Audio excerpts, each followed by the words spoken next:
And good morning. Welcome to yet another edition of the Northland Sports Page. It's Brian Prudhomme. It's Dave Cook. It's Saturday. We are here to make your hearts happy until at least noon. Now, why would I use a phrase like that? Because the second I got into Dave Cook's car this morning, in fact, seconds before, he yelled out the passenger side door. I know radio is not a visual medium. No, that's not what he yelled. But he yelled, "It makes my heart happy to see what you're wearing today." I'll let him disclose it. Dave Cook, tell the world why your heart is so happy based on my wardrobe choice today. Well, last night, I don't know if you caught that, Brian, but the Gophers beat North Dakota 4-0 last night. Which has nothing to do with my wardrobe choice, and I had to remind you of that immediately. You came out with a great big M on your sweatshirt, and it was just like heartwarming. That's all. So he overlooked the fact that it says row the boat right across it, and it's the focal point those aren't hockey sticks. Of the sweatshirt because my family is down in Iowa City for Hawkeyes Gophers today. So I'm supporting that. But yes, you're absolutely right. Minnesota demolished North Dakota in hockey last night. And it also was a big night for maroon and gold over green because UMD demolished Bemidji State by the same score. Good to see your alarm went off. Yes, you're supposed to be on the air right now. Yes, that's what it said. I'm curious what that alarm tells you. Yeah, it said, hey, guess what? Show started at 10. Which I was going to say, is it concerning that your alarm went off at 10:03 when the show does start at 10? It's concerning. That explains quite a bit. What if Dave would have been on time for the show, but he did get here on time today. Again, we are here until noon. Should be a fun day because this is a fun time of year. You and I were talking yesterday afternoon about, we'll do drawing lines to close the show. And Ryan Arola with the Arola Architecture Studio is so kind to let us kind of have carte blanche with that. Yep. Because I was never good with anything artsy to begin with. There's going to be no drawing today. It's going to be another one of scribbling lines because sport du jour, there's way too many to even pick one. Yeah, we're drawing lines, Brian. We're just drawing more ones that look like that corrugated tin. If it was a coloring book, I can't stay in the lines. Right. So we'll have fun. Everything's going. So, there's a lot of stuff to talk about. Absolutely. Before we do any of that, let's talk about our sponsors. I already mentioned the king of our sponsors, the longest tenured one, Ryan Arola with the Arola Architecture Studio. Once Dave gets off his phone, I'll let him pay homage. There's not even an alarm set. Try to pay attention to the show. I'll try to have Dave Cook pay homage to our sponsors instead. All right, let's start. Avenue 45. Avenue 45 took care of Brian this week. Like, you told me, hey, I'm heading to Avenue 45 to get my locks trimmed. And they did such a wonderful job. We wanted to start with them today. I think that's the closest way that Dave has ever said, Brian, you look good. He's complimenting Avenue 45's work. So Correct. Thank you. Go ahead. Mount Royal Bottle Shop, Stewart's Bike Sports and Trophies, Pier B Resort, Kohler Toyota and Kohler Hyundai, Comfort Systems, Arola Architecture Studio, Hoops Brewing, OAR Holdings, Kraus Heating and Cooling, your Carrier HVAC authorized dealer, Advantage Emblem and Screen Printing, Sammy's Pizza, and the Blackwoods Group, including their locations, Tavern on the Hill, Blackwater right downtown, Two Harbors, Proctor, and the location on London Road, the one you and I tend to frequent. I was going to say, we do tend to frequent it frequently as well. And speaking of frequently, we frequently talk about a number of sports, and we said this is the time of year to do that. Not only is it a number of sports, it's a number of levels. You've got prep sports to talk about. You've got college sports to talk about. You've certainly got professional sports in a big, big way. And we're going to sprinkle a little bit of all of that in. And we started with college because, again, my sweatshirt of choice today has Gopher football, row the boat. Let's see if they can row it in Iowa City and beat the Hawkeyes for the first time in forever. Generation, And, you made your comment about my wardrobe choice, and I knew you would. That was part of my motivation, too. It was not. But at the same time, I thought, my family's there. What if they're actually able to see a good game? What if Minnesota's offense is able to wake up a little bit? What if a defense that isn't bad can stop an offense that isn't good and they finally pull off this win? But the operative words in all of those statements I just gave are the first two. What if? Because that's something that I think sports talk shows and sports banter is kind of based around.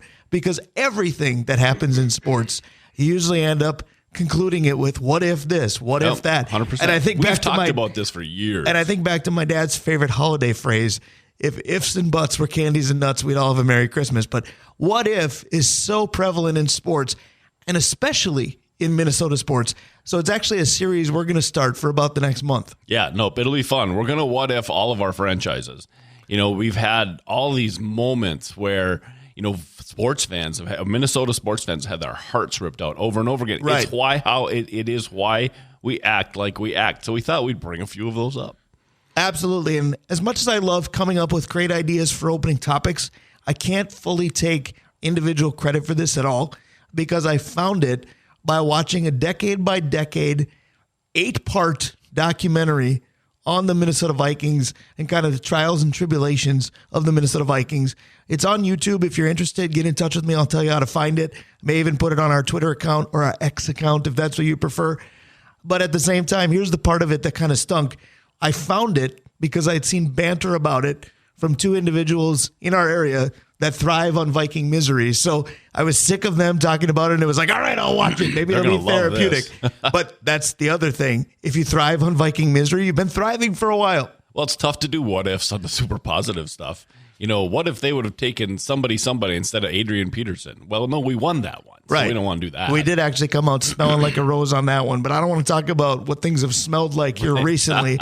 We will do that shortly with PA. PA will join us at about 10:30. But what we did is we wrote out our top 5, and I went as far as 10 because there were too many, because we're going to start with the Minnesota Vikings. Our top 5 what-ifs. And I'm going to let you start. I like when you guide the ship, because you're more of the writer pre-show anyway. Right. It was very foreign for me to be writing things down before we started this morning. And you, like you said, Dave, you're just a little bit deeper than you should be today. So It'll be interesting. All right. So number 5 for me is a low-hanging fruit. We've talked about it 100 times. What if Teddy Bridgewater doesn't get hurt? Yeah, and I'm glad you started with that one because it was the first among my honorable mentions, because there are low-hanging fruits, and this one probably is one of them. But I think I came up with 5 that are perhaps hanging even lower.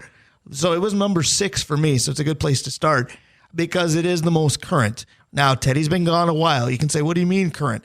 Well, let's think of the domino effect that transpired because of it. That's the trick here. If Teddy doesn't get injured, Sam Bradford never plays here. You can argue that as a result, Case Keenum probably doesn't play here. And then, of course, the biggest domino, whether you love him or hate him, and there are fans that do both, Kirk Cousins probably never ends up in a Viking uniform. Well, I'll take it another step. Mike Zimmer still might be your coach. And the reason being is, you remember what he said when they signed Cousins. Zimmer wasn't in favor. Right. Zimmer said, all this money you're going to spend on this dumb quarterback is taking money away from my defense and offensive line. And you know what we're complaining about right now? The lack of talent on our defense and offensive line. And there is 30% of the salary cap at quarterback. Right. So if they did that, and Teddy's probably not at the level Kirk's been playing the last 2 years, right? His money probably isn't at the same amount, and I think that's fair to say. So I think it is for sure. We're spending money on all these positions that we're worried about now. I think the Vikings are probably better throughout this time. I think you're probably right, and the Zimmer angle is interesting. I hadn't thought of that, but if you think of just about any coach, what they want to do, whether they're an offensive guru or not, is have their own quarterback to mold and build the franchise around. I'm trying to think of a Viking coach in my lifetime, starting in 1979, that really got the opportunity to do that, because the closest thing to taking a draft pick and turning him into a franchise quarterback for me in my lifetime was Dante Culpepper. I know the Christian Ponder experiment was out there, but let's just try to forget that peacefully. Dante Culpepper may be included coming up. Dante Culpepper really didn't even get a chance to get molded by anybody, because initially it was Dennis Green, and then it became Mike Tice, and then it just kind of became a bleep show, if I'm going to be nice. Yes. So Teddy getting injured is one of the biggest what ifs. What if that doesn't happen? Now, I've never liked the mantra of assumption that Teddy Bridgewater was on this trajectory to the next big thing. It is a bummer that we never got to find out, but as soon as we didn't, everybody put him up there with the best of the best, and I've just never seen it that way. Our next guest has as much to do with everybody's love of Teddy Bridgewater as Teddy Bridgewater. Well, you can say that our next guest has a lot to do with everybody's love of the Vikings for the last 20 plus years. True. So it's interesting. Where did you go with number 4? I'll get you my number 5 when you do that. My number 4, Mike Tomlin never leaves the building. We go instead with Childress. We kept Childress, and we let Tomlin lead. But then we never would have had that kick-ass offense. Wouldn't you have missed that? We never would have, but we'd have had Mike Tomlin, and he's been the Steelers coach ever since. Well, and you can play an interesting quarterback game with that, too, because if Brad Childress doesn't come here, does Tavares Jackson ever come here? No. Does Brett Favre ever come here? Because it might be Mike Tomlin can say, we can have a somewhat pedestrian quarterback. He has it now, and he's always built his success around defenses. I know Ben Roethlisberger will end up in the Hall of Fame. I get it. But when I think of elite quarterback play, Ben's down my list. The Pittsburgh Steelers, to me, are still a defensively driven football team. Yep. And they always have been, long before Mike Tomlin. I get that. But Mike Tomlin emphasized it. I'm just curious if the Vikings would have said, we can have fair to partly cloudy, if you will, at quarterback, and we can win with defense. Mike Tomlin would have done that. They Brad might have won with Childress Ponder. won't. They might have won with Ponder if Tomlin's here, because he doesn't make Ponder do anything. All right, so my number 5 is something that every good quarterback likes to benefit from if they can, and it's having a good running game. What if Robert Smith doesn't bow out of the game in his late 20s? We don't go through. The first thing you said to me when I brought this up is they might not get Adrian. And I said, well, wait a minute. Smith's retirement, Adrian's draft are a half dozen years apart. That's far enough apart where I'll say they could have seamlessly transitioned from one to the other. And you could have gotten rid of the Wizinator era, the Michael Bennett era, which wasn't bad, but it wasn't good.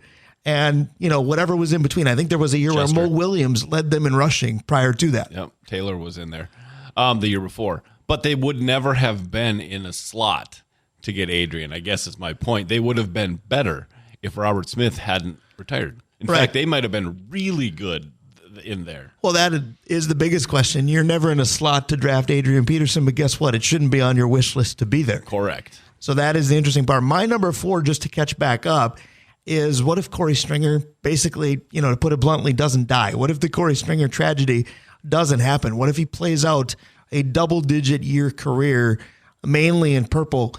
It's grandiose, and I'm going to talk out of both sides of my mouth here because I hate when people say it about Teddy Bridgewater. So how can you say it about Corey Stringer?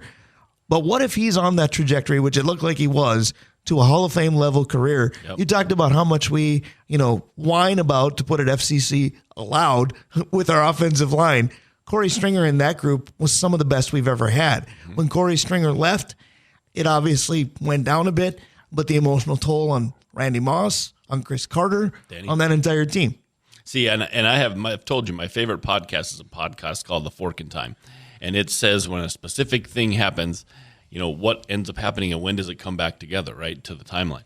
And the impact that his death had on all these players, and I think Denny Green, if he's got that offense and he's feeling good about his players instead of that life-changing mistake he made, right, I think he's longer here. Like, I think his death seismically impacted this team. Well, how sad is it, literally, that if you wanted to do a what if related to death with the Minnesota Vikings, you could actually have a few. Remember how good of an offensive mind Chip Meyer was? They promoted him to offensive coordinator, and he has a heart attack and passes away. Do you remember when the offensive line seemed to be the missing link, and the Vikings had Tony Sperano, and he passes away before the season as well? You could have a death-oriented Minnesota Vikings. I can't believe this happened. Yeah, and that's terrible to think, but it's the truth. It is the truth. You're right about that. And I forgot about Tony Sperano. That spun that team for a loop. Now, we didn't know what we were going to have, but it was supposed to be not unlike Brian Flores to a lesser degree, of course, but it was, their personnel is not that great, but you got a coach that can put it together. Until all of a sudden you didn't. Didn't you have head coaches at all levels? It was Zim and it was. And you had Norv, and it was Soprano and Sperano, but yes. Tony Soprano is also passed away. Exactly. So I mean that death, I hadn't thought of that. That death changed everything. So I didn't have that on my list, but we morphed into another talker, and this is why it's hard to do just 5. Honestly, It was hard to do just 10. I've got 10 thanks to 5 that we're going to talk about and 5 honorable mentions that I'll just mention. Give me your number 3. My number 3, there was one game in Zimmer's career that he made a decision that really was great, and he walked away from it because he didn't like the guy. And that's when he put Cordell Patterson at running back against St. Louis, and he went off. And instead of saying, okay, we found something that works, he plunked him back out at wide receiver as a guy who couldn't run any routes. Right. 5 years later, Atlanta puts him at running back. He's gaining 900 yards a year in a terrible offense. If he would have said, we got something here, how would that have changed the direction of what we're doing now? Cordell might still be your running back. Well, you talk about 5 years later with number 84, Cordell Patterson in Atlanta. I'll even double down and say 5 years prior. What was wrong with what we did with Percy Harvin? He ran the ball just fine, still played wide receiver, was the definition of a dual threat. Now, granted, outside of Minnesota, his career fell apart. There, believe it or not, are some that do that. We always talk about everybody that leaves Minnesota and succeeds. There are some that go the opposite direction. But yes, there was a golden opportunity to basically facilitate a slash-type player, not Cordell Stewart, but Cordero Patterson. and have some success. And Mike Sims just Zimmer didn't like him. and some others just didn't either like him or didn't like the idea. Yep. Nope. And I remember watching that thinking, oh my gosh, we have something. And then the next week it was like, what, that didn't happen? You just put your hand up and said, la, la, la, la, I didn't see that. And right. You get tunnel vision. Yeah. So my number 3, and quite frankly, my 2 and 1 also, are all about narrative changing, because we know, we've talked about it now for almost 6 years, every Saturday from 10 to noon here on the Northland Sports page. We've talked about what is the overwhelming feeling about franchise X, Y, or Z in Minnesota, and they're just never going to change. Well, I'm going to talk about how they could have. My number 3 is, what if the Herschel Walker trade is never made? Yeah.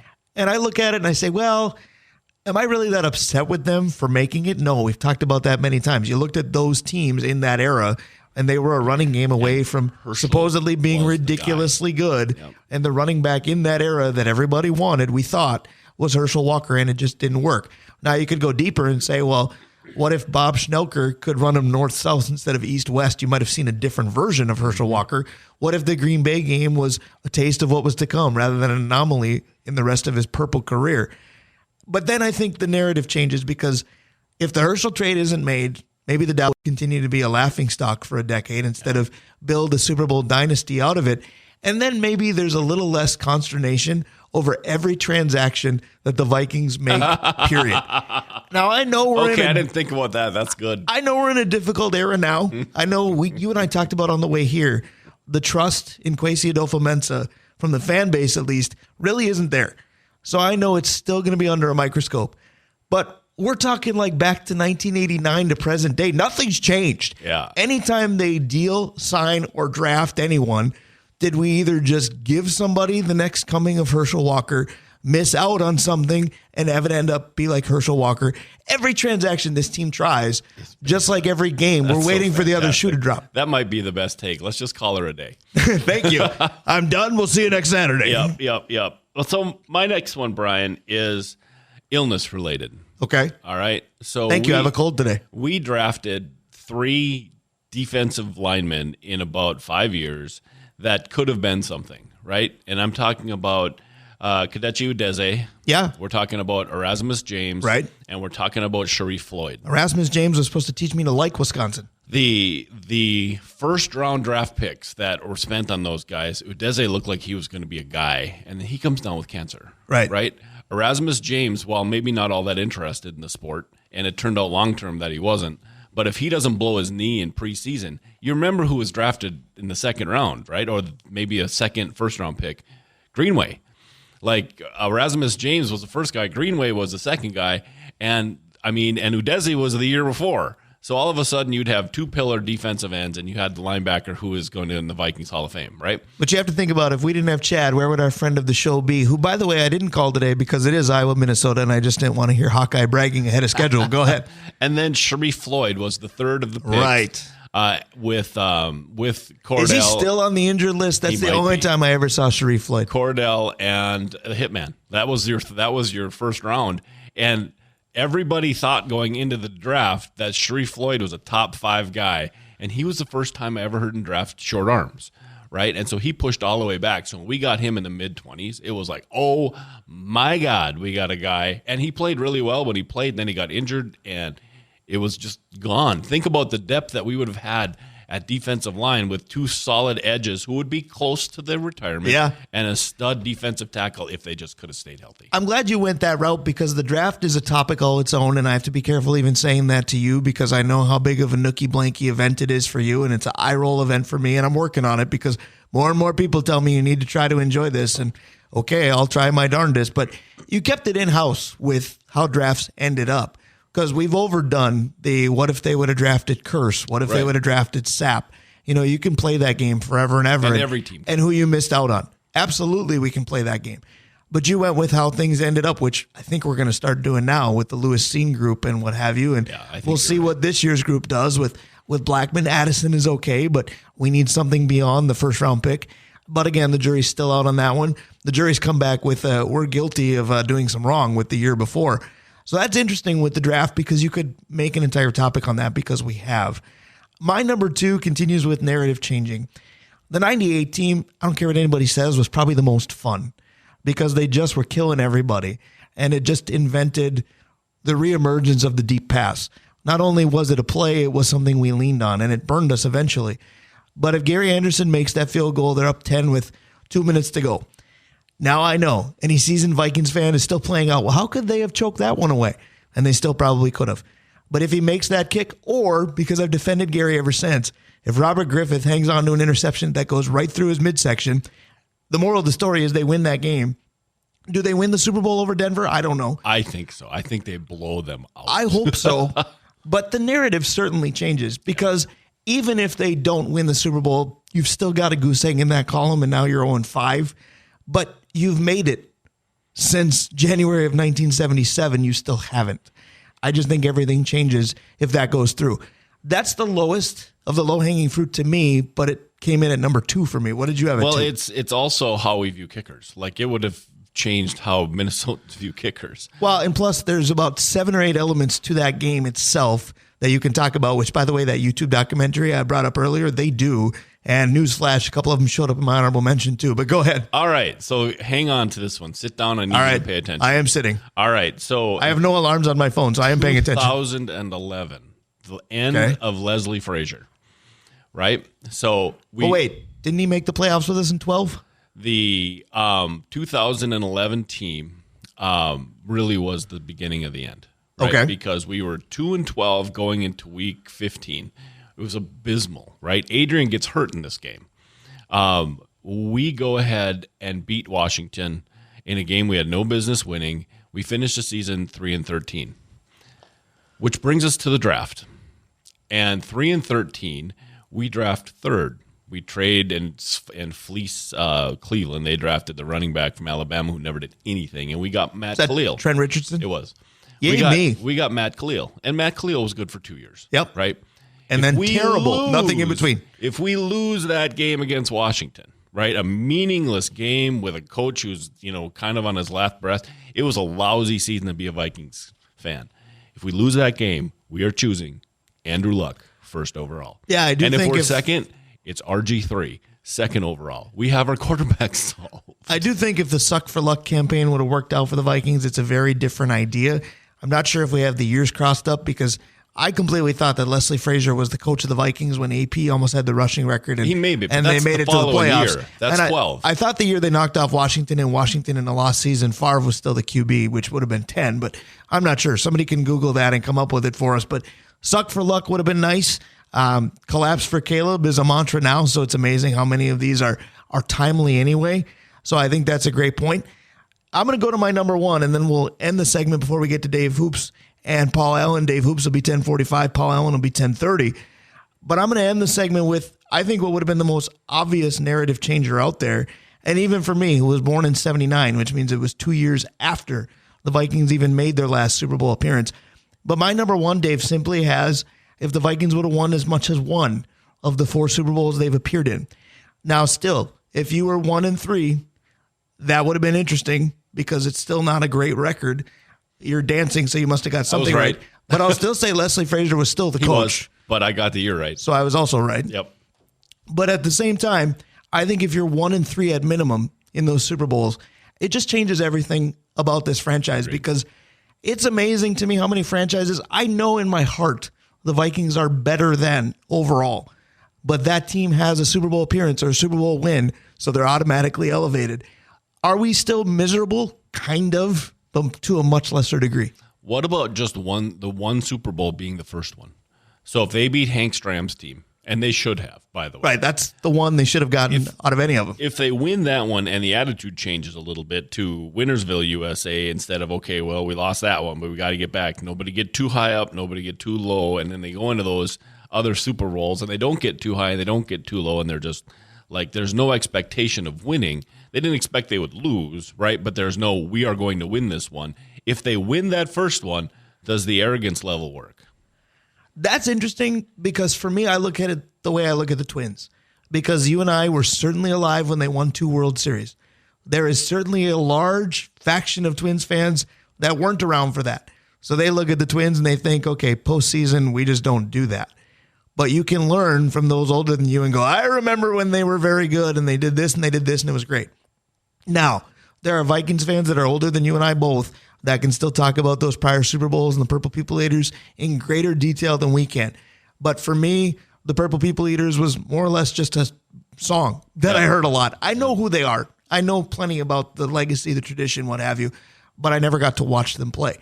But even those older fans say that was good, we made it, but we never won it. To me, that just changes everything. It truly does. And the personality of the fans, we're not so stoic. Right. Like, I think that there would be a higher expectation of, so hold tight.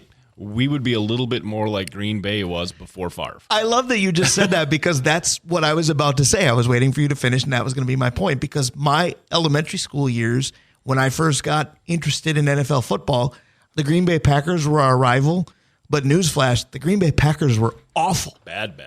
But the mantra of their fans and the arrogance of their fans never changed because they had those first 2 Super Bowls. Yep. They did what they did. So they still had the championship rings to show in our face. Now, mind you, in my lifetime, they got 2 more.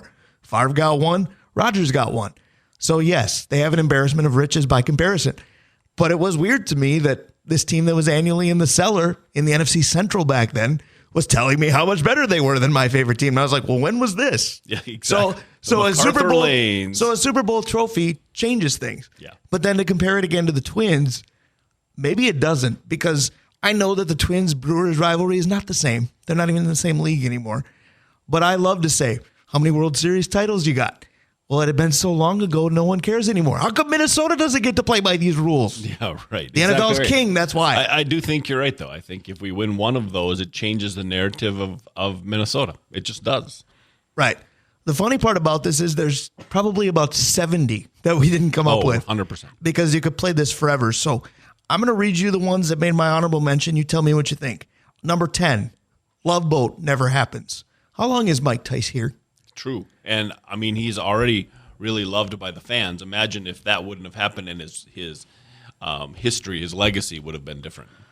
That was number 10 for me. That was the last one. Number 9, what if Darren Nelson, you talked about games against Washington, what if Darren Nelson hangs on? What if that 87 team goes to a Super Bowl, win or lose? Does Jerry Burns hang out a little bit longer? He was older, but still. I wonder in your video series if it ever mentions what if Darren Nelson wouldn't have run the wrong route and it would have just gone to Anthony Carter, who was behind him. Right, the myth that everybody still wonders about. Number 8, back to 98. What if Denny doesn't take a knee? Now, I understood it in the moment because the second half had already been so tragic, and maybe that's when Viking fandom crept back into your head and you said, oh boy, how are they going to blow this in regulation? Denny didn't want to take that chance. But in this documentary, I either learned something for the first time or I relearned it because I knew it and chose to forget it. In this video documentary on YouTube, they mentioned that Denny said after the game he didn't realize that he had 2 timeouts left. That scares me to death. Yeah, well, explain. I heard it and I cringed. And how many years ago was 1998? Plenty. God, that's so true. Number 7, we didn't talk about 09 at all. We've talked about it a lot on this show. What if Favre tucks and runs it? And then, of course, you assume Longwell makes that field goal. What if Sean Payton's team never hoists a Lombardi trophy because we do? Be a little bit different, or at least they get there. And again, it's different. And then my number 6 was your number 5, Teddy getting injured, and that's how we open everything. Yeah, 100%. Those are all good ones. So the what if game is a lot of fun. What if we were a lot happier? If Minnesota was doing a lot more winning sport by sport? I'll tell you this, about 6 years ago, Dave Cook and I used to say, what if we could get the voice of the Vikings to come on our radio show? Since then, it's happened a bunch. It's about to happen again. Stick around. I'll be right back. One of my favorite songs, Little Bill Withers, Lovely Day. I'll tell you what, each and every time we get Paul Allen to appear with us here on the Northland Sports page, it definitely makes for a lovely day. Every Saturday we get to do this is a lovely day, Dave Cook. We couldn't do it without our great sponsors. Absolutely, Brian. Our sponsors include Comfort Systems, Kohler Hyundai and Kohler Toyota, Pier B Resort, Stewart's Bike Sports and Trophies, Mount Royal Bottle Shop, Avenue 45, the Blackwoods Group, including their locations on London Road, in Proctor, in Two Harbors, right downtown Blackwater, and Tavern on the Hill up by the colleges. Sammy's Pizza, Advantage Emblem and Screen Printing, Kraus Heating and Cooling, your Carrier HVAC authorized dealer, OAR Holdings, Hoops Brewing, and Arola Architecture Studio. So again, so grateful for each of those sponsors and the ability to bring you this show each and every Saturday. Normally, that's the eve of a big Vikings game when we get Paul Allen with us. Of course, this time it's Monday night, Vikings hosting the 49ers, but we've still got PA on a Saturday, and we say good morning right now. Hello, sir. Yo, what's going on, boys? And this is an honor to be with you and have people actually listen to it, which is really, really cool. And secondly, it's a rare opportunity for you boys where I'd say about an hour from now, hour and 15 minutes, I'm going to head out to Twin Cities Orthopedics Performance Center where you did that show in those nice studios. It was beautiful. Yep, I'm going to walk out to the practice field, take in the final hour of practice. Oh, good for you, Polly. But after, I'm going to tape my pregame interview with Kevin O'Connell, which normally takes place on a Friday. But now a Sunday has become a Monday, so a Friday becomes a Saturday. And that'll play right in front of the Vikings and the Niners on Monday Night Football. So let's say probably 7-17, 7-16. And here's the bit. Do you guys have a question you want me to ask KOC right into the game, and I'll put it in there for you? There you go. I'm going to defer to Dave Cook because every time we get done talking to UPA, well, Brian's playing scared.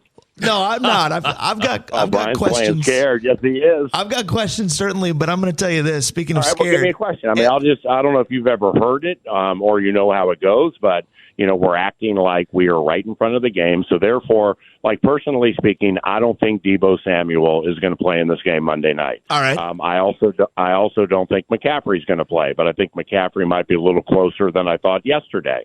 So now you got to head into the interview 2 days in front of the game, handling it like that, where you're not going to make a proclamation, hey, no Debo tonight. What do you think, KOC? And then all of a sudden, under the cover of darkness, Debo plays and goes for 260 and 8. Right. So you can't do things like that. So, all right, Dave, Brian's playing slow. So give me a question. Absolutely. So after all that, I was ready, but go ahead. So here's the question. We saw Brock Purdy play against the Cleveland defense that has some, good pass rush, not the greatest it's secondary. the best defense in the NFL.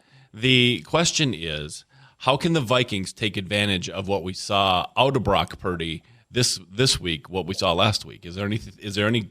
I like that question. I like that question a lot. I like that question a lot because because what you can do is you then can credit the Browns defense, and you can say, look, Purdy just hooked. Maybe, the best defense in the NFL. Is there anything off Cleveland's approach you can use to potentially slow a guy who clearly is very poised? Ooh, I love that question. All right, Brian, 3, 2, and what you got? I was going to say, you already love Dave. Now the pressure is on me for sure. My question was going to be... I always love Dave. I know that all too well. My question was going to be, because the San Francisco defense is probably the best in the NFL, how do you neutralize it? Do you have to keep an extra blocker in to chip somebody like Bosa, or do you commit to the running game a little bit further to keep everybody off the field offensively for them, no matter who they have? Feels like that would be, because I don't want to isolate Bosa because Fred Warner is amazingly good at what he does. Just right. think Kendricks when Kendricks was, just on top of his game, like flying all over the field and doing Superman dives to knock passes away. Now, Warner's not the Superman dive, knock passes away. His pass coverage is good, but against the run, he's one of the best linebackers in the NFL. And then, you also have Javon Hargrave, and he's one of those players where people are like, okay, we're happy for you. Well, here's how fast the Niners are playing. Javon Hargrave has 3 sacks. All right, he leads them, or he's tied for the lead. But he played for Philadelphia last year. And, Philly ran into some money problems. I don't know what happened, but the 49ers were like, not only are we going to take this veteran stud, who is an inside guy we always talk about, who can get to the quarterback, but we're going to pull him from the team to beat the conference. That's how fast they're playing, and Hargrave's out of his mind good right now. So to your question, I think it would be emphasis of absolutely establishing a run to get some form of pass game against a team that rushes it from all over the line. I love those, and they're both going to be in. And in fact, I'm going to somehow find a way to drop a Duluth reference. Very nice, very nice. We will love that. Something right, about so Duluth. Don't forget now, okay? Now, don't let the knucklehead gene set in. If we're going to do this, 7:15 p.m. is when I would say listen. Maybe 7:14. It'll be the pregame with me and KOC right up to the boom. And there's a 97% chance I remember this 2.5 hours from now. But if the 3% chance happens, no hard feelings. Fair enough. Never hard feelings with you because you join us so frequently. We are chatting with PA. We talked a lot of specifics there. I want to talk a little bit in generalities real quick because we started the show today with an interesting segment that we're going to do for the next month of Saturdays. We're going to play a what-if game, historically speaking, with each of the four major men's franchises. We started with the Vikes. And we'll go to the Wolves. We'll go to the Twins. We'll go to the Wild. So we did the Vikes today, and I guess we should have included you there. We could have had you for a half an hour already. But I just want to play, generally speaking, with this week. We know it's been a rough season. This team is 2-4. And there's been a lot of talk about this season being a lost cause, and it bothers me, the collapse for Caleb, all that stuff. I don't want to listen to it. Let's play what if the Vikings beat the Niners on Monday. All of a sudden you're 3-4 with a better part of the schedule coming. How much could the narrative change with a W Monday night? Well, the what if they beat the Niners? The only way to go with it is they beat the Niners. That's it, because we still are so closely associated with so many different things happening every single week that somebody like me, who's called games as long as I have and been next to it, that I've just never seen. And I'm not kidding you, man. I mean, I am not overemphasizing this. And we've gone over it before. It's Tampa fumbling at the 2. You're going to win. Philly, the pylon bit, they get the ball. You're going to win. The way they played against the Chargers, but then a Caleb can't catch it and Josh Palmer can. We were going to win that. So there's a lot of that is legitimate. Nothing you can do about it. So they beat Carolina and they beat Chicago. All right. So in those games they have a combined 10 sacks and 2 defensive touchdowns. Well, that's absolutely fairly part of the narrative in that you're doing great things against awful teams or teams that are really struggling. So then now the next part of it would be, and really the finality of it, they beat the Bears. That's the most recent thing. The last race, the last game is the most important because it's most recent. So now off that, when I watched it back, okay, they won. But the conservative nature of the offense and where the quarterback chose to go, I mean, I just got to see what they do Monday night because I said this on my radio show multiple times during the course of the week. On the first possession of the game for the Vikings offensively, T.J. Hawkinson put a double move on safety Jaquan Brisker when Cousins had a good pocket. And if he had just waited, that's a touchdown. A few plays later, KJ does the same thing to a corner. If he just waits a little bit in a good pocket, that's a touchdown. But he didn't. He kept going for the first downs, and they got them. So they're getting first downs. But if it's going to be like that against the 49ers and it doesn't work early, you might get blown out. Right. So to that end, I want to ask a little bit about Kirk Cousins because you talked about, what could have been play-wise versus what was. Now, the narrative in this town forever, in this state, has been, the offensive line can't do this, that, or the other thing. And then you look at groups of statistics, and this offensive line isn't actually bad at all. So Kirk, to me, with the eye test, looks more uncomfortable than I've ever seen. What's the reasoning behind that if the offensive line is indeed playing well? Well, define looks uncomfortable. Just looks a little more skittish, looks a little more, I don't like check down Charlie as a term, but you just said not having the patience. That's why I asked you that. Okay. Well, that's why I asked you that because the last part of what you said and what's happened over the last couple of games and really the last 3 games, there have been some differences, is you are right in theory. But he does not look skittish. I mean, the feet are not jumping.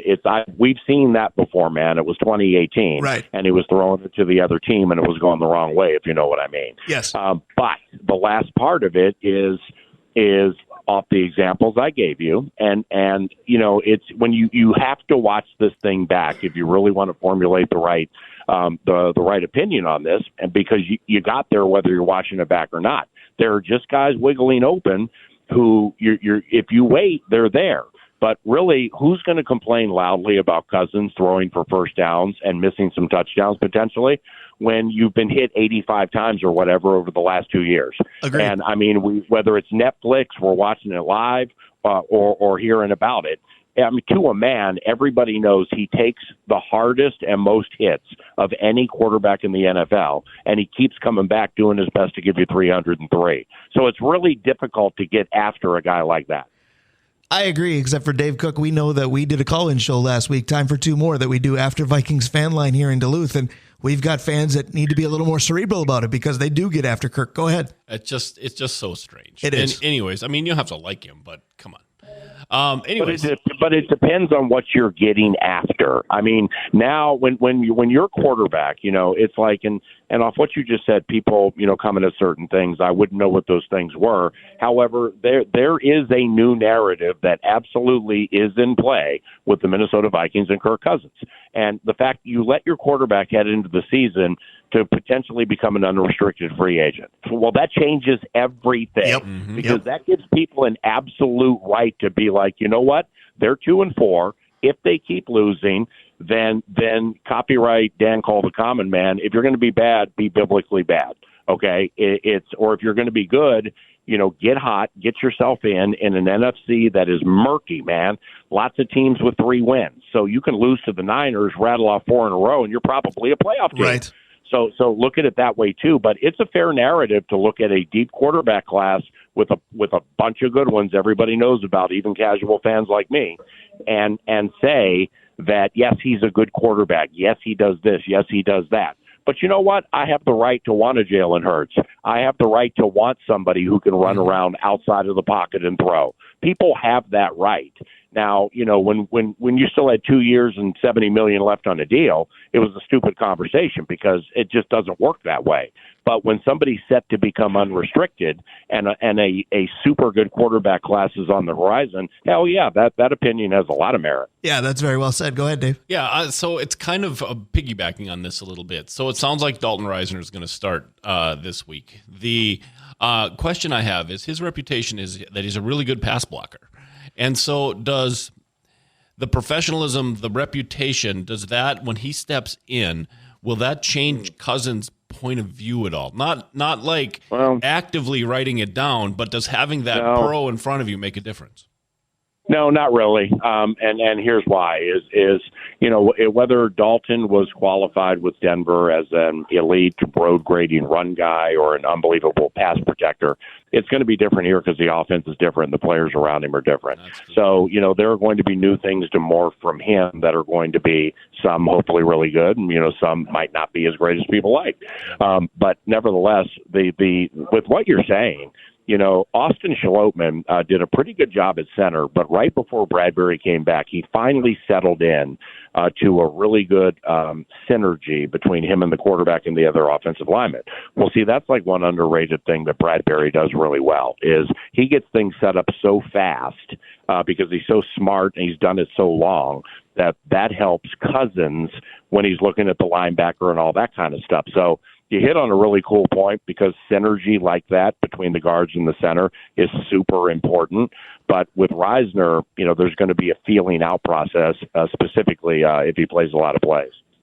So I just go with this. I know we like to talk about music on this show. I just hope Dalton Risner's favorite band is Better Than Ezra, pun fully intended. But at the same time, I want to talk to you a little bit about what you said about Brian Flores' defense. You talked about the double-digit sacks and the multiple defensive touchdowns in the wins. Is that as simple as they were playing terrible teams and they got it done? You mentioned that. Or is there something that you're seeing from this defense that's a learning curve? Are they getting progressively better? Because it feels like it. Well, bad teams in transition, are bad teams in transition because they have confusion. Like Frank Reich, the coach of the Carolina Panthers, said this week at a press conference, I'm giving up play calling duty. So whomever the offensive coordinator is there, I can't remember, he's going to call plays. So they're going through that. The Bears lost their defensive coordinator to some FBI situation, potentially, and, Chase Claypool melted down. They traded him. So Fields is hurt. So, they've had massive problems. So you good teams capitalize on that and win games. All right. Vikings did that. But, if you remember against certain parts against Herbert, but mostly Mahomes and Hurts. Flores really had them confused and checking down and throwing short for long periods of time. And those are the two best in the league. So it's there. It's just the high enders. And, Purdy in his second year should be considered relatively a high ender because of his coach and the skill set around him. Brock Purdy plays with the best talent that anybody has in the NFL. Because, when they're all good, I like Debo, Ayuk, Kittle, and McCaffrey and Juszczyk better than I like A.J. Brown, Devontae Smith, Goddard, and like DeAndre Swift. I mean, Purdy has the best skill players collectively of anybody in the NFL. So that's fair too. Well, so Brian has to look at that and be like, wow, if I take this chance here or if I roll with this trick there and it doesn't get home, man, they got about 4 guys who can go 70. So this is a wonderful opportunity to confuse Purdy the way Mahomes and Hurts got confused, and hopefully it goes our way with a pick or something. All right, PA, my last question comes from the broadcaster in me. It just needs to know. It feels like forever since the Vikings have had a Monday night game at home. I know it would be better if, say, the Vikings were 4-2 and the Niners were a one-loss team. There'd be a lot more mojo behind it. But what's the excitement level like for you, knowing that you're going to the Purple Palace on a Monday night against arguably the best team in the NFC?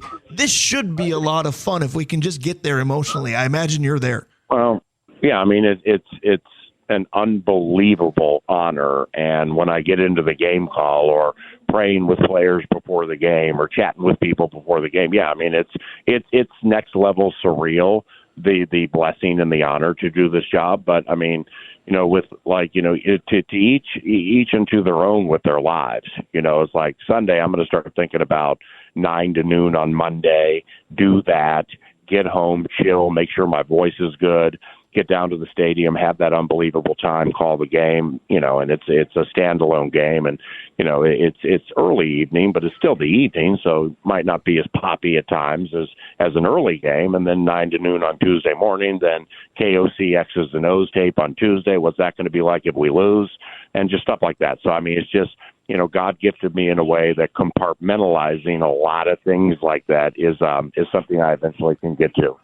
You talked about being an honor and a blessing. It is for us every time we have you on Saturdays. We appreciate it again. Enjoy practice this morning. Enjoy Monday, and let's go get a W. Thank you again for the time. Thanks, PA. Yeah, it was my pleasure. Brian, I already forgot your question. That's all right. It wasn't as good as Dave's. He loves Dave. We know that. PA just texts me more than people know. More than people know about Dave Hoops. We'll let him tell you more about himself. He's next. Stick around. We'll be right back. Doesn't sound like it'll be coming out much in Duluth or the Northland area today, but our ray of sunshine always is Dave Hoops of Hoops Brewing. He joins us just about each and every Saturday. Usually it's where in the world is Dave Hoops joining us from? Let's find out. I think he's back in the area today. Let's say good morning, Dave Hoops. How are we doing today? Oh, I'm good. Good morning. I am definitely in the area and actually enjoying like a little bit of watch the dogs last night and a nice fall day. Yeah. Absolutely. It was a very nice night for UMD last night at Amsoil over Bemidji State, 4-0. Meanwhile, Dave's still wrapped up in Gopher hockey because someone up here has to care. The Gophers beat North Dakota last night by a count of 4-0. So I just played it Crayola style. I said maroon and gold beat green collectively 8-0 last night, but it was good.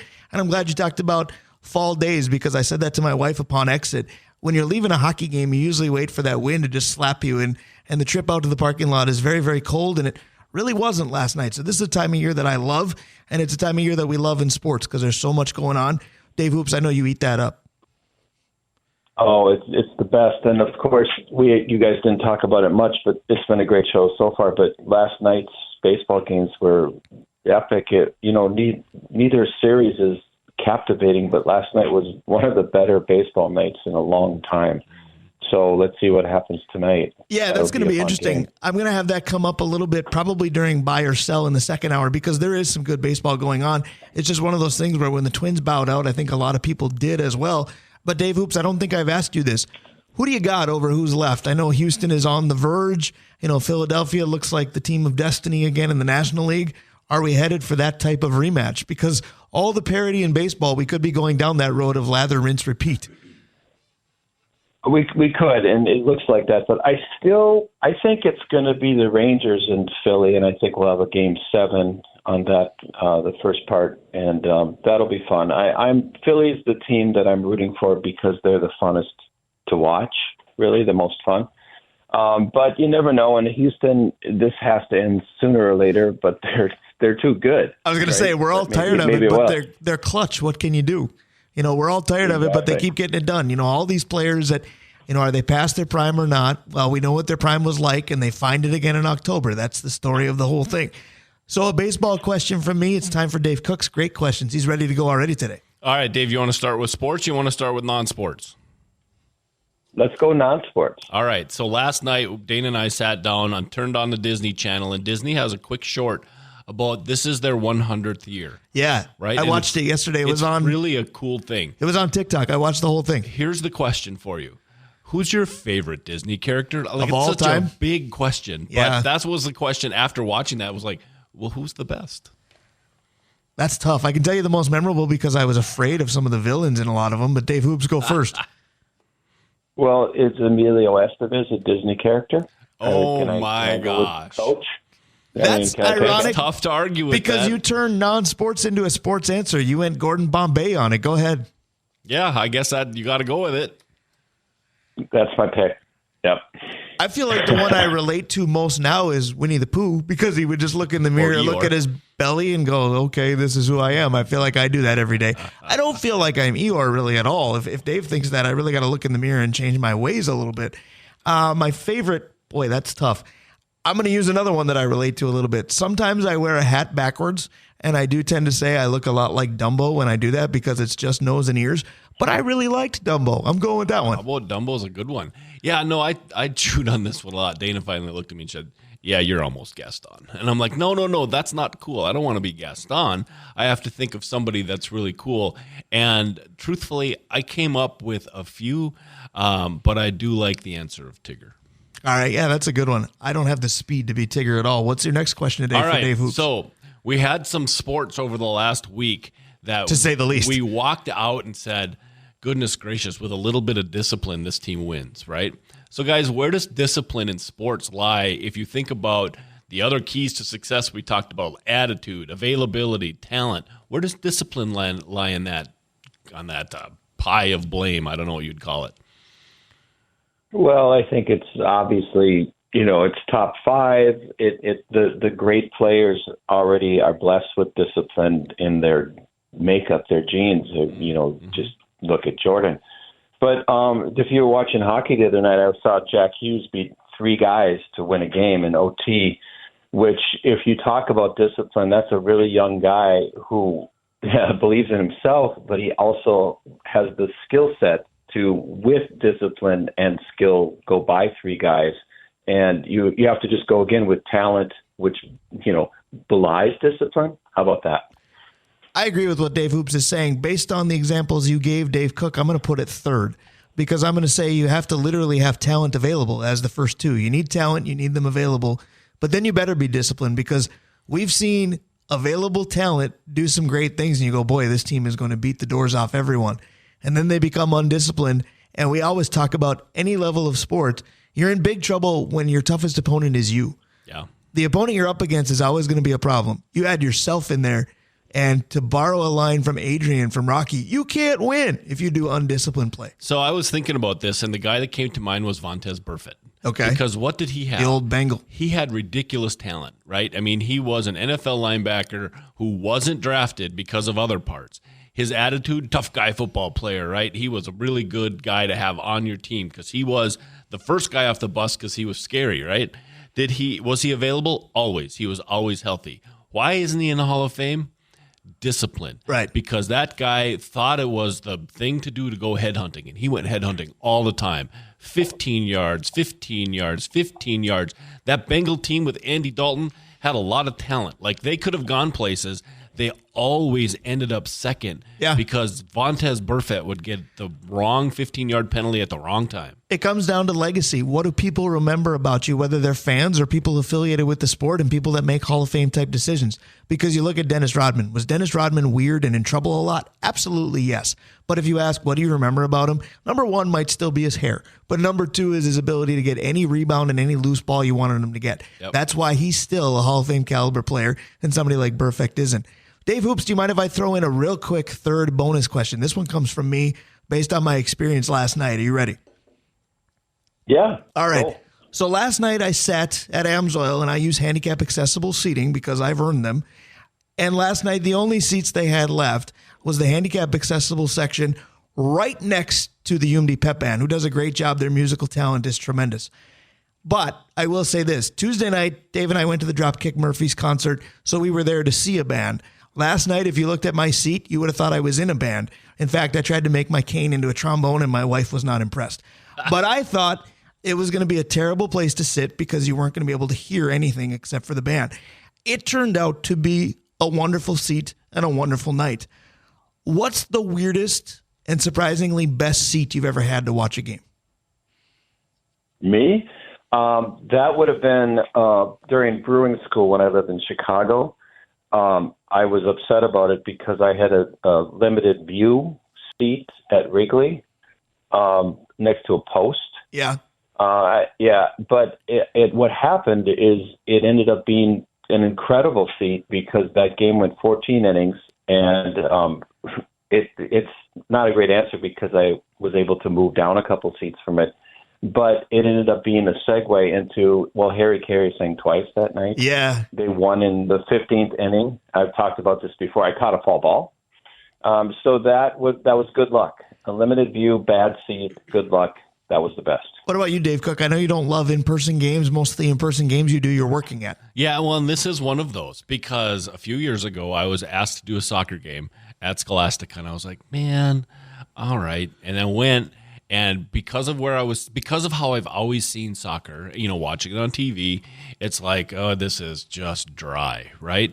But going and sitting on the sidelines and looking at and hearing the physicality and the chirping there, that's the word I use so I can stay on the radio. Right. That goes on, and the aggressiveness that goes on. That seat one time changed my attitude on the sport.